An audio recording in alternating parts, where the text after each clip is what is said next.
back to RC Every Day. I hadn't made a video in a little while, just kind of taking a break from YouTube, focusing on social media stuff because it seems like that's where all y'all are at anyway. So, but I want to do some stuff to the Blazer. So, if you remember back, I had Jeremy, everybody scaling, Big Squid RC.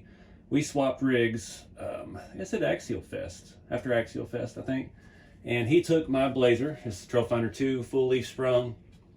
Lots of mods, but it's a pretty basic setup. This is kind of my beater truck. And I took his TF2 long wheelbase with the tan pickup truck converted Squarebody on it. And we did a video on that, did some mods to it, and fixed a few things. Didn't do anything major changes. I just fixed some glaring issues that it had. Trying to be a good friend. And he took this and he had all these wild plans of things he was going to do. And he didn't really get to it. So I went back up there for a little crawl event in Kentucky. I put a video up about that. Just a small local event to him. And it's a nice excuse to get a little vacation, go down there and hang out at his place in Kentucky and crawl and just have a good time. All those guys in central Kentucky, south, middle, central, whatever it is, Kentucky. Real good group of dudes, and had a great time at that event. But I got my Blazer back. So I've made some changes off camera. He made a change. He painted the white letter tires. So if you remember back, these are the Element 155 with the General Grabber tires. He painted the white letters on there, which looks fantastic. Those wheels, the plastic cheap beadlocks, those fit the Squarebodies perfect. That is the perfect offset. This tire is the perfect width, the perfect height for all of this. Got this one setting about as low as I can. It looks like a good 33 and a half size tire on a 2 or 3 inch lift. I don't know, but it fits good. And yeah, one thing he did do, he was going to put a back seat in it for me, and he bought one from Shrink RC. I did that on Instagram, Facebook, TikTok, all that mess. I didn't want to film it. Y'all have seen me weather stuff 1,000 times. I think it kind of gets old. Seems like people on social media hadn't really seen it, so it's more exciting there. But I'll show you what I did. So I just painted it red. This build has got a blue interior, red door panels. We did it on purpose originally. We got the shrink door panels in there because it's like every square body I look at on the internet used on Marketplace and things like that, get mismatched door panels because they wear out. They go to junkyard, find something, or just entire doors off of a newer truck with power windows or something. Swap them on, and everything's just mismatched. So just rolling with this as a junkyard seat. Came out of the same Blazer the door panels did. Put some duct tape on it. Just kind of taped it down. The shrink seats don't really have a place to mount unless you want to make some little angle brackets and do some stuff like that. So I've just got some glue and two-sided tape in there, hold it down. Did make some carpet here to cover this body. This whole rig I got used, and it had a big cutout here for a larger battery. So used some carpet to match the front floor mats. No big deal. He moved my antenna up here to the front because people in the comments like to gripe that that's fiberglass on the top and as a magnet mount. It makes sense, but whatever. It's one of those little minute details. One thing he did, he took the screws out of the top and didn't send me home with them, so luckily it kind of sticks in place. So I think it's kind of cool because that would be easy. I made the carpet in here where I can actually lift it up and get to the battery without having to pull the whole body off. Well, I was able to. Now I've just ruffled it up because it's stuck to the, there we go. Yeah, kind of a little hidden battery compartment. Simple. This thing is a beater anyway. I'm not worried about it. Didn't want to go too super scale with everything, but I dig that. The seat looks good in there. So I thank him for getting me that. The top back in there, kind of locks in. Got our CB antenna wire just run between the crack. And keep my foxtail angled the right way. There we go. So again, this truck is just my beater. I'm not doing scale engine. I'm not doing any of that stuff to it. It is just a fun truck to take and go crawl with. Scale performance with the leaf springs. They're all good and broken in. He did drive it a lot on his trails, and the tires have even softened up some more. So it's pretty well dialed. The electronics are cheap. So I don't even remember what ESC. I think I just got a little cheap 1060 in here and a little Amazon servo, which he said he was going to get me a better servo, Jeremy. But maybe we can get one. I'm going to a swap meet tomorrow. Maybe I can find me a new servo. But I'm going to swap out the motor and stuff. So I've got this. This is a Hobby Wing Fusion Quick Run Fusion Pro. It's a 23, where's the KVs at? 2300 KV. So I bought this to test out in the rat rod kits. It will not fit inside of the SSD scale engine. So yeah, $150 well spent. So let's use it on something. So I'm gonna pull this body off. I got it on here pretty easily with these grub screws. And voila. Oh, it's all in the thing in the back. Oh, so we've got a Holmes, I don't even remember which one this is. This is a Trailmaster Sport. I didn't like the Sport. Sport doesn't have the same control. I believe the ones I like I really considered putting this in Old Red, but Old Red has a Torquemaster Expert 35 turn, I believe, and it's got a 1080 ESC. It's dialed. That truck is fantastic. This would be awesome in it because that is a linked Trail Finder 2, but I don't want to tear all that up. That truck is kind of historic at this point. I've been on the channel I've had that truck for 15 years almost. Well, 13 years. Yeah, whenever TF2s came out, I pieced that one together. But anyway, I thought about doing that and then swapping that good Torquemaster Expert into here, but that involved twice as much work, and this just seemed like the easier solution. And I posted on social media and everybody reassured me that this is not overkill for a leaf spring truck. There's no such thing as overkill, I've been told, so glad we checked first. Really need a better servo. I mean, it works. These little red ones on Amazon are not terrible for what they are, but it is not a, I mean, we're going overkill with this. We might as well go overkill with the servo. Like most of my trucks have a Reefs 444 in them. It's kind of a good middle of the road. Well, middle of Reefs Road. Reefs is an expensive street, but it's, sorry, I had to stop and laugh for a minute. I love you, Reef. So this actually has a 1080 in it. I didn't even remember. A little bit better, so that's going to be great. I'll have a spare 1080 already with the Dean's connector that I can swap into something else that needs an upgrade, like our brand new TF2 Scottsdale. That's our new ESC for that. Perfect. I've got another Holmes 35 turn Torquemaster Expert, but I don't have any leads on it, and I don't have a functional soldering iron, so that's a project for another day. But what we're going to do is just swap this out. I'm going to pull all this stuff out, undo all this dirty wiring, and yeah, see what we can do. All right, so I love these things because of how simple it is to install. I hate motor to ESC connections. Everything I use is still brushed mostly, and you know, the brushless ones have those gold-plated bullet style ones. And I cannot, for the life of me, find any of the old style bullet connectors to crimp on or anything like that. That's why this is actually taped up so poorly, because I had to use the gold brushless style on this brushed motor when I lengthened this wire, and it looks terrible and it looks sketchy, like it might catch on fire.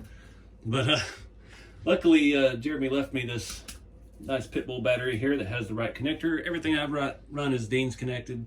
I do have his adapter for that too, so I guess he did give me something. But I'm not sure this battery pack will actually fit underneath the floor in here. It might be wide enough to fit up to the carpet a little bit.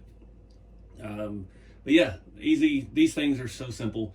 Got rid of all that mess of wires. I have some nice wiring tape that I used on the rat rod, the 3-window build. Probably could have wrapped all that up and made it look real nice, but hindsight. But it's so nice. All I had to do was get some 2-sided tape, stick the button down, and yeah, battery connector is round about in the right spot. This battery has such a thick wires. Yeah, may have some issues with that, but we'll get one of my other things in there since I do have the adapter. Super easy. The thing I like about these two is they're kind of, I guess you call them smart electronics. Like typically on my cheap ESCs, if your motor is plugged in backwards, you can't just reverse it on the radio, because then your drag brake will only work in reverse or vice versa, which depending on. So this, everything works just like it should. I reversed it on the radio, got a drag brake in reverse, does the same thing. That servo, it's just noisy, but it's got some torque. But that's the thing I like about these, that the brushless stuff, you get that super low torque. Barely any throttle. I could dial back the throttle on the radio and really get this thing to just crawl. But the thing about it too, being brushless, is you get that top end speed that you need sometimes to get over obstacles. She's got some oomph. So this is going to be night and day difference on this rig, because that other motor, this was a 45 turn Trailmaster Sport 550, and I don't know much about these other than obviously they're the cheaper end of the Holmes line, and I know I didn't like it compared to the expensive end of the Holmes line. Those Torquemaster Expert 35 turns, I think I buy around 50-55 bucks. And yeah, you're looking at a 1080 ESC. They've changed something on these now too, where they're not programmable with the old cards or something. I don't know. Somebody was saying they've changed them, and the only one that's available is a newer variant. It's 1080S or something like that. I'm not up to speed on any of that, so apparently that's a good one. So we'll hang on to it and use it in something down the road once I fix that connector thing with the motor. But this is going to be a whole lot better. I may end up switching to XT60 connectors eventually, because everywhere I go, that's kind of seems to be the most common thing now. But I think before we do any test runs on this, I need to get a servo.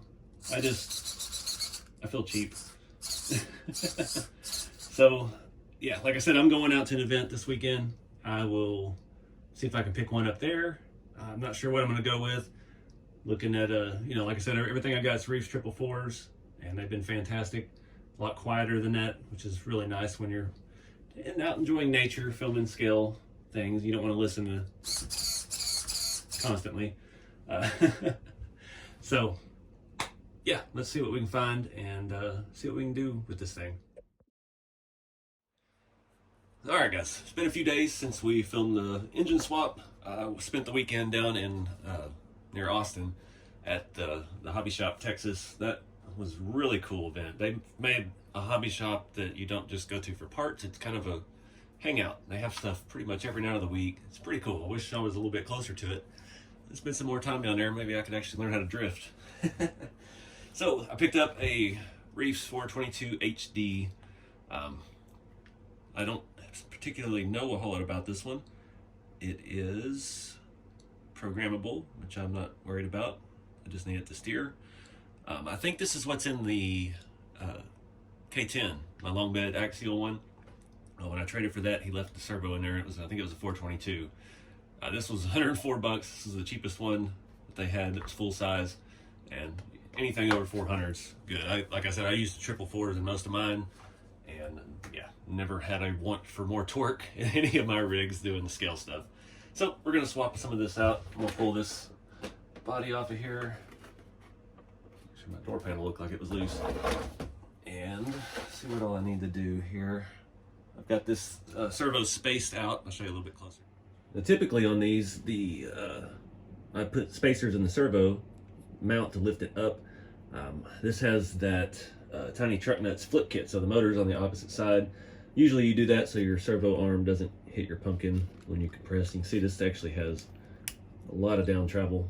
This is how I set up TF2s. This one has the shackle reversal kit, so it looks proper for a square body GM, and got the Jalon 2 shock hoops that are taller. We still have the same shocks, so it allows them to not bottom out, and it gives you quite a bit of drop. I think the only thing hitting now is the drag link in the back here is hitting the transmission, and it's pretty close to when the shocks bottom out.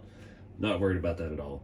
And your other link here, your actual drag link, I've got a spacer in there, so everything needs to be as parallel as possible. That'll help eliminate bump steer if this is as parallel as possible. If it's angled up real high, you're gonna have a lot of, every time it compresses, tires are gonna turn, and makes you not having a good time when you're crawling. So I'm gonna go ahead and swap that out real quick. I don't think, oh, I just zip tied all that stuff too when we did the motor in. Dang it, I put the servo wire down the side of it with it, so I get to cut all my fresh zip ties and redo all of that again. Maybe I'll go ahead and find that wrap. Yeah, let's do that. Wrap all the wires up so it looks a little more tidy. Try to get a little fancier. All right, got that installed. Luckily I was able to reuse the aluminum servo horn that I had on there. No idea what brand or anything it was, but it worked with that Reef servo just fine. I was surprised. I know my 444s just come with the standard plastic servo horns. This 422 came with some actually very stout looking pieces. Still plastic, but got 3 of them. They're pretty solid. Might actually hang on to those. Let's make good shift servo horns. So I got this tape. This is actually automotive wiring tape, and I think I got in my Amazon store. There's a link below. Try to put fun things like that that'll help you out with your build. This is going to be a challenge because I've already stuck this down, and I know the minute I peel this up, I'll never get it stuck again. Dang it. Hindsight. Come on, come on, come on, come on, come on. There we go.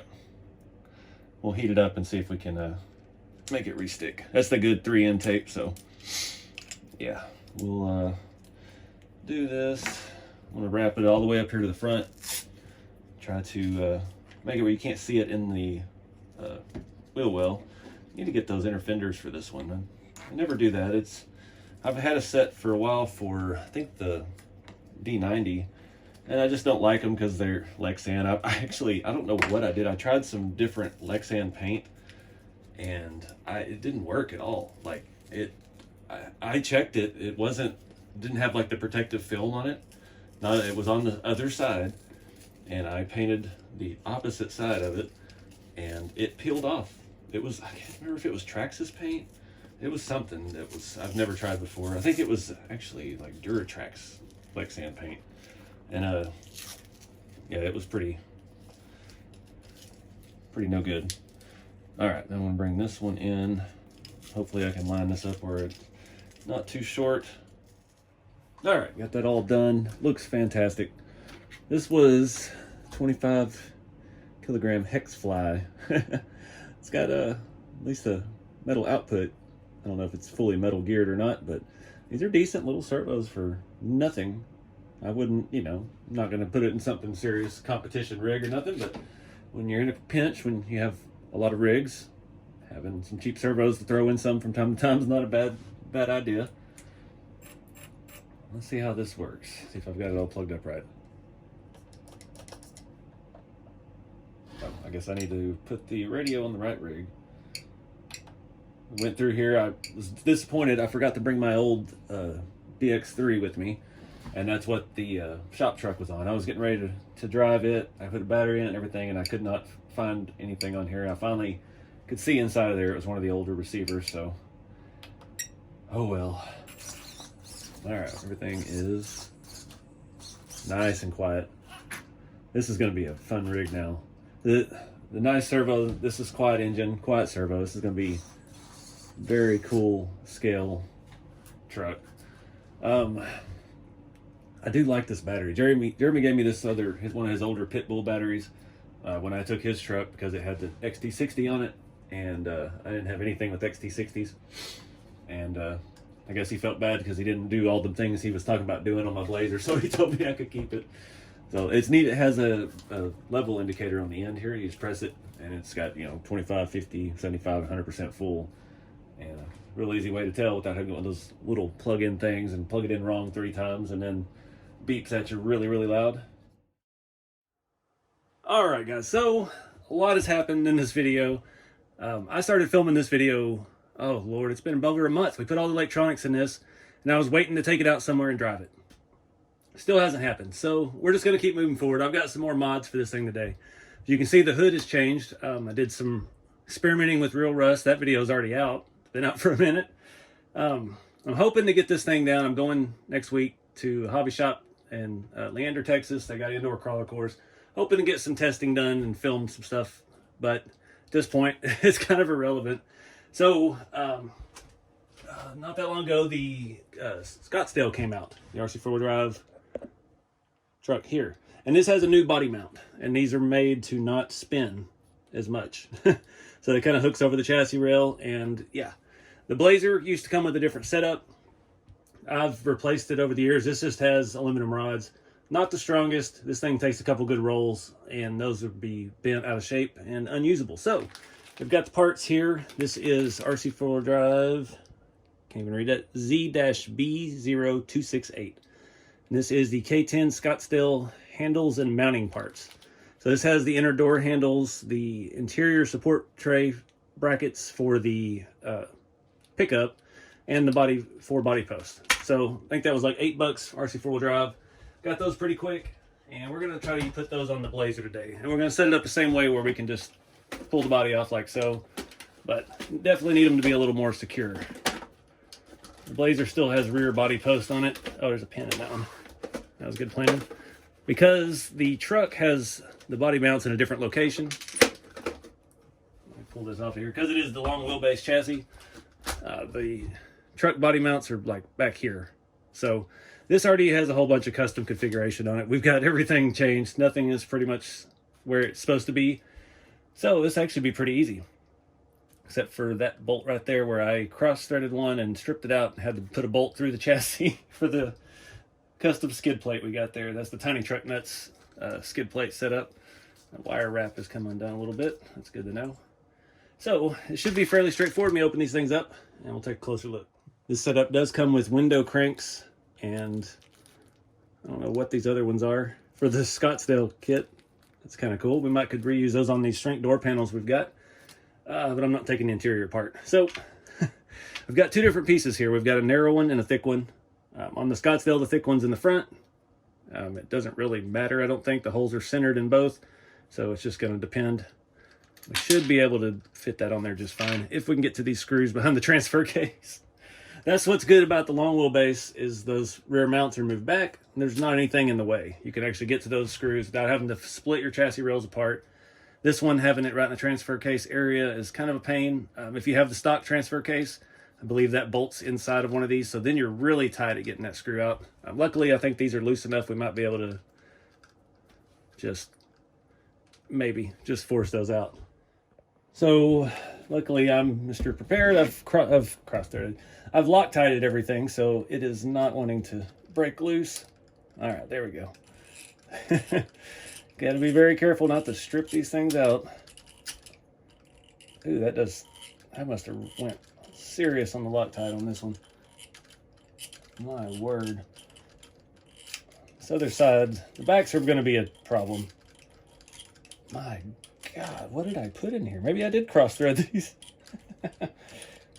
That puppy is snug.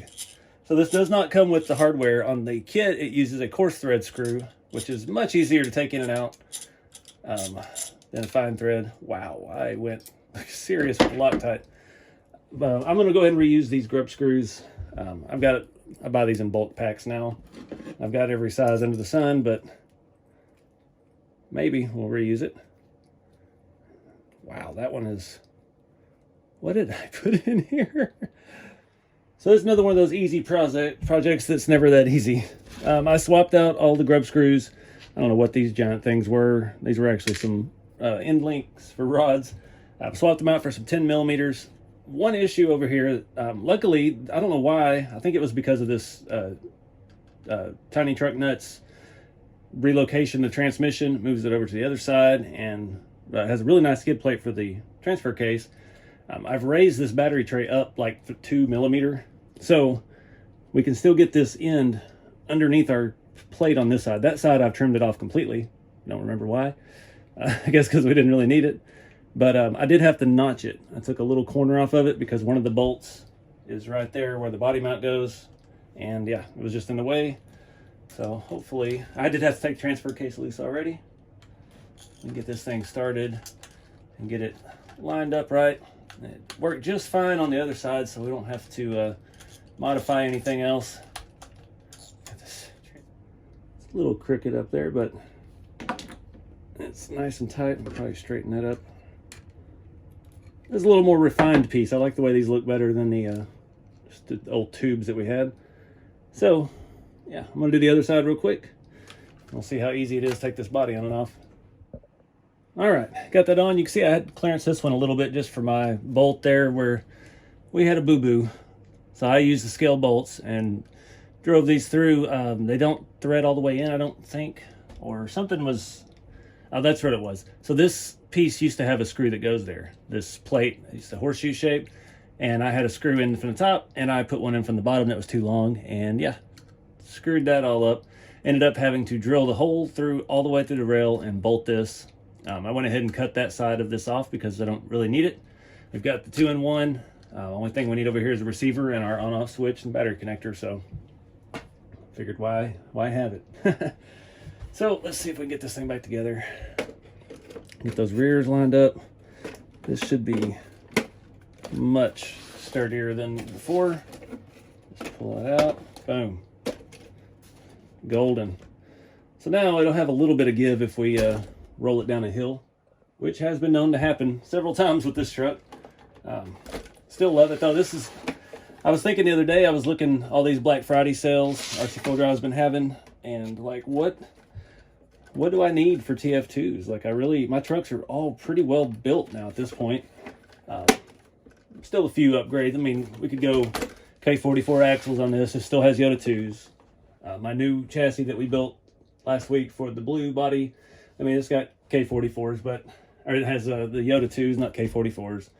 So, you know, there's always little things you could do, but that's just kind of spending money at this point because the Yoda's axles are the same inside for the most part, other than universal shafts, which I may have upgraded this to. I don't really remember. I think I did.